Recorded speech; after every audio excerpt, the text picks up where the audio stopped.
गजानन जी, ओ गौरी नंदन जी, के मैं तो माला माल हो गई। तूने इतना दिया रे गजानन जी, ओ गौरी नंदन जी, के मैं तो माला माल हो गई। तूने इतना दिया रे गजानन जी, ओ गौरी नंदन जी, के मैं तो माला माल हो गई। तूने इतना दिया रे गजानन जी, ओ गौरी नंदन जी, के मैं तो माला माल हो गई, के मैं तो माला माल हो गई।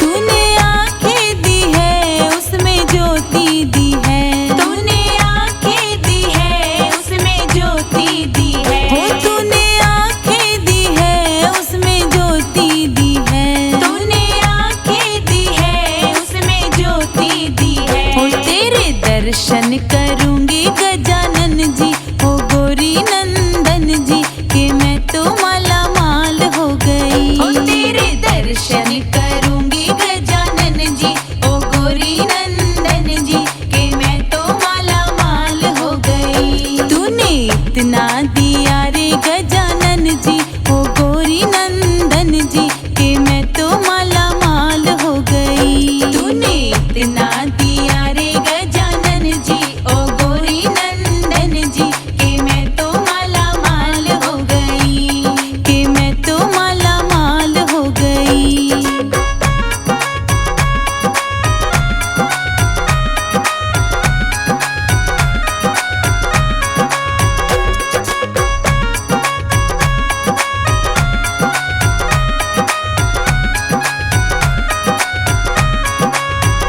तूने कान दिए हैं जिसमें पर्दा दिया, तूने कान दिए हैं जिसमें पर्दा दिया, हो तूने कान दिए हैं जिसमें पर्दा दिया, तूने कान दिए हैं जिसमें पर्दा दिया। हो तेरी कथा सुनूंगी गजानन जी, ओ गौरी नंदन जी, के मैं तो माला माल हो गई। हो तेरी कथा सुनूंगी गजानन जी, ओ गौरी नंदन जी, के मैं तो माला माल हो गई। तूने इतना दिया रे गजानन जी, ओ गौरी नंदन जी, के मैं तो माला माल हो गई। तूने इतना दिया रे गजानन जी, ओ गौरी नंदन जी, के मैं तो माला माल हो गई, के मैं तो माला माल हो गई।